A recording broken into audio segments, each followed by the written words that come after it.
mga pinakamagandang tourist spots sa Visayas. At yung iba dito, wala pa talaga masyado nakakaalam. Mr. D. Number 15, Danjugan Island, Negros Occidental. Simulan natin sa lugar na hindi ordinaryong beach resort. Ito ay isang 43-hectare wildlife sanctuary na may 5 lagoon, mangrove at limestone forest, seagrass beds, coral reefs at mga kuweba. Ang dating overfished at nanganganib na isla ay nailigtas noong 1994 at ngayon ay ginagamit para sa conservation, ecotourism at environmental education. Ang pinakamagandang experience dito ay snorkeling, skin diving, kayaking, trekking at birdwatching. Kapag lumangoy ka sa malinaw na tubig, maiintindihan mo kung bakit napakahalaga ng conservation sa lugar. Tahimik raw at walang pakiramdam na nasa commercial resort ka. Sa katunayan, hindi talaga ginawa ang dahungan para maging typical resort. Tinatawag itong Nature's Perfect Classroom dahil ang mismong kagubatan, lagoon at bahuran ay nagsisilbing classroom ng mga bumibisita. Para sa gustong tunay na escape mula sa crowded destinations, underrated talaga ang Danjugan. Number 14, Sohoton Natural Bridge National Park, Samar. Kung sawa ka na sa puro beach, ang Sohoton talaga namang pasok sa ibang mundo. May emerald na ilog, limestone cliffs, cathedral-like caves, stalactites, stalagmites at isang napakalaking natural stone bridge. Habang bumabiyahe ang bangka sa ilog at unti-unting sumisikap ang daan sa pagitan ng mga bato at gubat, pakiramdam mo, papasok ka sa isang eksenang hindi mo akalain na nasa Pilipinas. Pwedeng magkayak, river exploration, guided spelunking at nature photography. Isa sa pinaka-memorable na bahagi ng pagdaan sa ilalim ng natural bridge habang limestone walls at lunti ang kagubatan ang nakapaligid sa iyo. Ang ganda nito, guys. Hindi pa ito kasing sikat ng Bohol o Boracay, pero sa drama ng landscape nito, pang international nature documentary ang dating.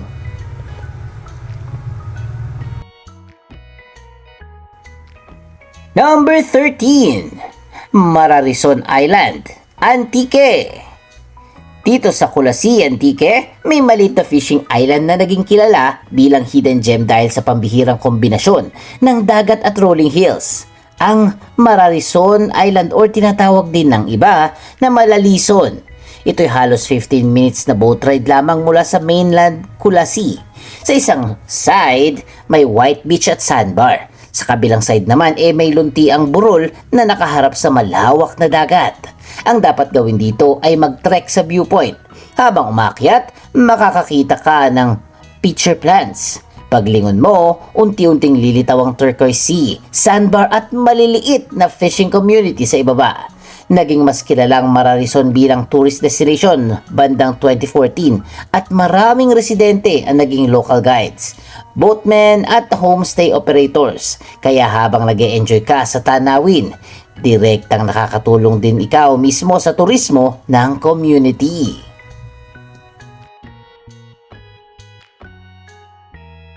At number 12, Sambawan Island, Biliran. Ang Sambawan Island sa Maripipi, Biliran ay isa sa mga lugar na mapapaisip ka ng, bakit hindi pa ito kasing sikat ng iba? Hindi ito simpleng patag na beach lamang. Ang Sambawan ay binubuo ng magkakarugtong na mabatong islets na may puting shoreline, malinaw na tubig at mga burol. May hagdan papunta sa viewing deck sa mataas na bahagi ng isla. Pagdating sa taas, kita mo ang kurbadang coastline at iba't ibang shade ng blue sa paligid. Pwede mag-swimming, snorkeling, camping, diving at hiking. May mga naiulat ding sightings ng dolphins, manta rays, sharks at maraming uri ng isda sa karagatan sa paligid nito. Ang ganda ng Sambawan ay hindi polished. At yun mismo ang charm. Parang nakakita ka ng tropical island bago pa ito tuluyang sumikat. So, sa ngayon, punta na kayo para kayong kaunahang makakita nito. Number 11. Manjuyod Sandbar, Negros Oriental. Sa unang tingin, parang may maliit na puting isla sa gitna ng dagat. Pero, ang Manjuyod Sandbar ay isang malawak na sandbar na pinakamagandang puntahan kapag low tide. Kapag tama ang timing, parang naglalakad ka sa maputing buhangin sa gitna ng turquoise sea habang malayo pa ang mainland. Karaniwang sinasabay dito ang dolphin watching sa Tanyon Strait, Bais area. Pagkatapos swimming, snorkeling at iba pang water activity sa sandbar. Ang kakaiba dito nag-iibang itsura depende sa tide. Kapag low tide, lumilitaw ang napakalawak na buhangin. Kapag tumaas naman ang tubig, tila ang mga cottage na lang ang lumulutang sa gitna ng dagat. Kaya kung pupunta ka dito, mahalagang i-check ang tidal conditions dahil bahagi mismo ng adventure ang paghihintay sa sandbar na lumilitaw. Number 10. Islas de Gigantes, Iloilo. Sa Northern Iloilo, ang islang ito ay parang maraming tourist spots na pinagsama-sama sa iisang island hopping trip. May limestone formations, caves, lagoons, white beaches at maliliit na isla na parang postcard bawat liko ng bangka.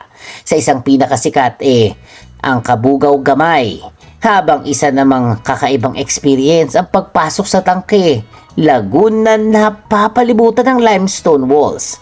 Pero may isa pang bagay na pinagmamalaki ng Gigantes, ang seafood. Kilala ang mga community dito sa scallops, clams, squid at iba pang yamang dagat. Ang islands ay mahalaga rin sa biodiversity. May ilang rare species na limitado ang habitat sa limestone forests at caves ng Gigantes. Kaya, pagkatapos ng island hopping, parang required ang fresh scallops. Ganda ng tanawin plus seafood na mahirap talunin. Number 9. Bantayan Island, Cebu. Kung Boracay ang high-energy beach vacation, ang Bantayan Island parang beach vacation na naka-slow motion. Sa Santa Fe, makikita mo ang powdery white sand, malinaw at mababaw na tubig at shoreline na perfect lakaran sa umaga ng halos walang ingay kundi alon. Pero hindi puro beach ang Bantayan, guys. Malalim ang fishing at maritime culture nito at meron ding old churches, mangrove areas at communities na matagal nang konektado sa dagat. Pwedeng magbike o motor sa isla, mag-island hopping, snorkeling, swimming o bumisita sa mangrove garden. Pero minsan, ang best activity dito walang activity. Maupo ka lang sa tabi ng dagat habang unti-unting nagiging orange at pula ang buong horizon. Number 8. Biri Rock Formations, Northern Samar. Ito ang isa sa pinaka-underrated na natural wonders ng Pilipinas. As in, ang ganda nito, guys. May 7 malalaking rock formations. Pinakakilala ang Bell at Magasang. Ang mga batong ito ay nahubog ng malakas na tidal forces, alon at erosion sa loob ng napakahabang panahon kung saan nagtatagpo ang impluwensya ng San Bernardino Strait at Pacific Ocean. Kapag naroon ka, makikita mo ang layered rocks na parang higanteng sculpture, natural tidal pools at dambuhalang alon na bumabangga sa coastline. Maganda rito sa sunrise at sunset dahil sa lumalabas ang kulay at texture ng mga formations. Ang Biri ay hindi cute o tropical resort type na ganda. Rugged, dramatic at powerful.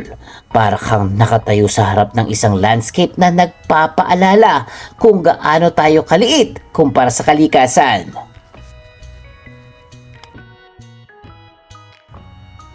Number 7. Cambugahay Falls, Siquijor. Pagbaba mo sa hagdan papunta sa Cambugahay Falls sa Lazi, Siquijor, unang mapapansin mo ang tubig. Turquoise na parang may sariling ilaw.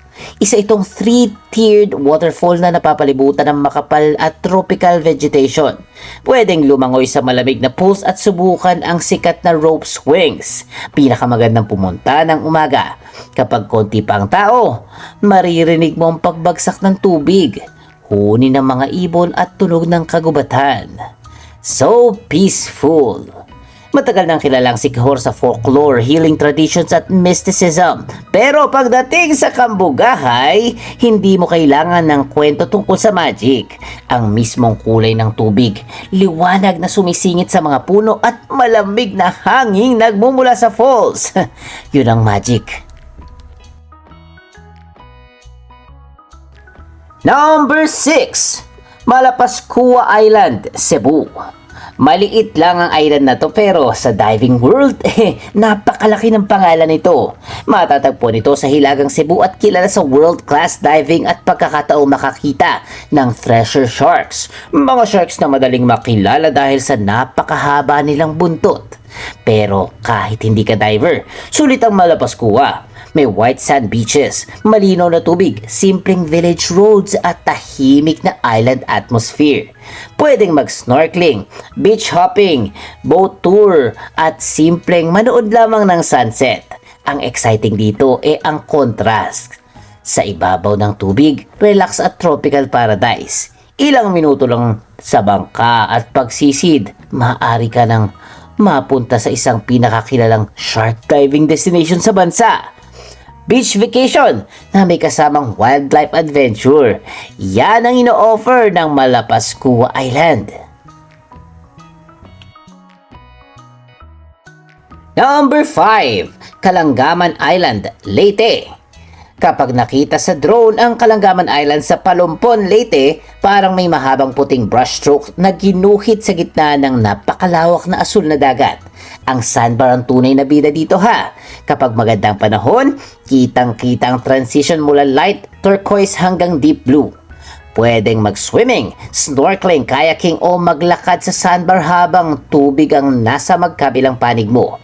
Hindi rin ito napapalibutan ng malaking commercial district kaya ramdam mo pa rin ang remote island atmosphere. At may bagong dahilan para lalo itong mapansin. Noong 2026, nakapasok ang Kalangaman sa isang international ranking ng 50 best beaches in the world. Kaya kung naghahanap tayo ng tourist spot sa Visayas, kayang makipagsabayan globally, siguradong kasama ang Kalangaman. Number 4. Apo Island, Negros Oriental. Sa islang ito, ang pinakamagandang tanawin ay hindi lang nasa ibabaw, nasa ilalim ng dagat. Ilang metro mula sa shore, maaari ka makakita ng sea turtles, makukulay na reef fish at coral gardens. Isa ito sa pinakakilalang halimbawa ng community-based marine conservation sa Pilipinas. Noong 1986, pinagtibay ang ordinansang nagpoprotekta sa marine reserve at fish sanctuary ng Apo Island. Noong 1994 naman, dineklara itong protected seascape and landscape sa ilalim ng National Protected Area System. Dito pwede mag-snorkeling at scuba diving, pero ang hindi malilimutang moment kapag tahimik kang lumutang at may sea turtle na dahan-dahang dumadaan sa ilalim mo.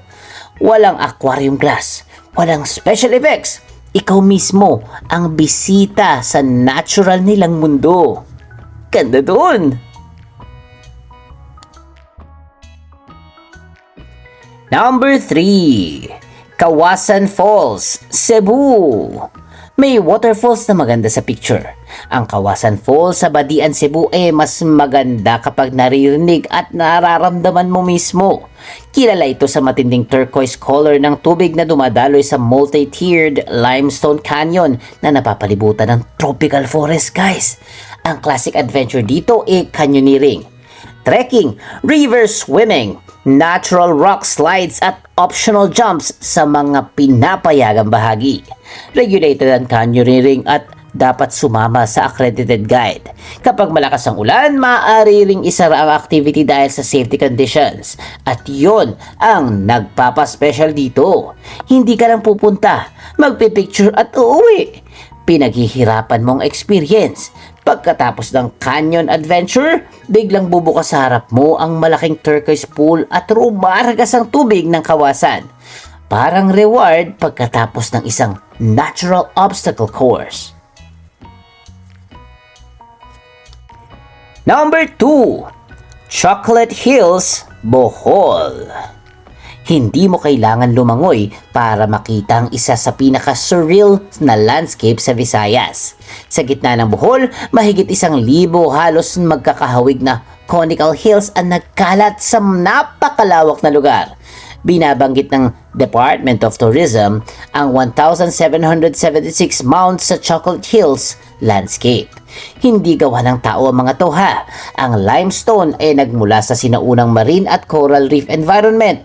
Pagkatapos inangat mula sa dagat at unti-unting hinubog ng tubig at erosion sa loob ng milyong-milyong taon.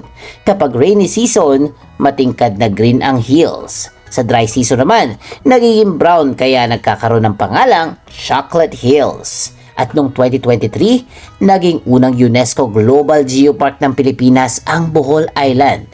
Kapag nasa viewing deck ka at puro buhrol ang nakikita hanggang horizon, parang hindi Pilipinas ang tanawin. At syempre, tayong the best tayong pinakamagandang view. Okay, atin yan. Number 1, Boracay, Aklan.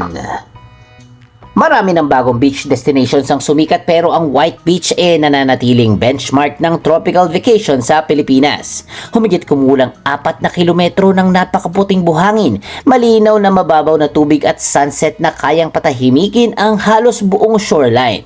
Pero may mahalagang kwento rin ang Boracay tungkol sa epekto ng napakataas at mass tourism. Noong April 26, 2018, sinara ang isla ng 6 na buwan para sa malawakang rehabilitation.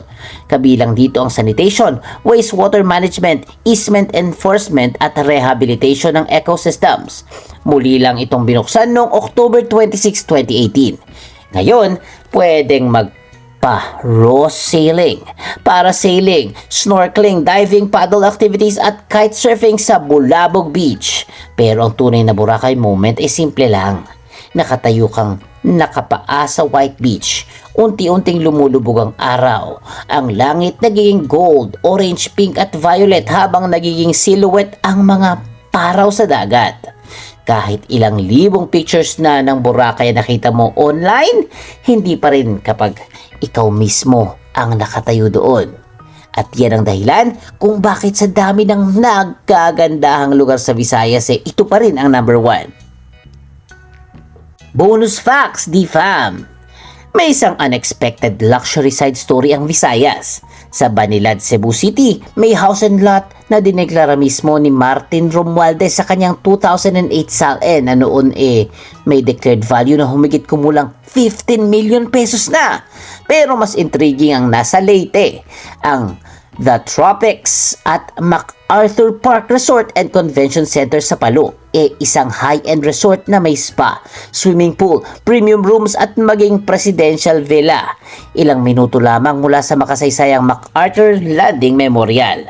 Ang nakakakuha ng atensyon dito, lumabas ang property sa mga investigative report bilang isa sa mga Romualdez-linked properties dahil sa corporate at business connections ng mga tao sa likod nito.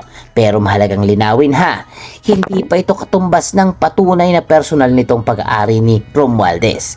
Kaya sa Leyte, hindi lang beaches at history ang pinag-uusapan, meron ding luxury properties na ngayon bahagi ng isang mas malaking usapan tungkol sa ownership at political influence. So guys, yan ang 15 na lugar na patunay na world class ang ganda ng Visayas. Mula sa sikat na Boracay hanggang tahimik na Danjugan, Sambawan at Mararison, ibang klase ang paradise na naghihintay sa atin dito. So guys, nakapunta na ba kayo sa Visayas? Ako, yes. And one of my favorites ay sa Cebu. Ang ganda talaga doon. At Kung may favorite kayong tourist spot na napuntahan sa Visayas, please comment down below para mapuntahan ko din. At syempre, huwag kalimutan mag-like, mag-share, mag-comment at mag-subscribe na kay Mr. D. Kasi masayang matuto! Yes, yes, yes!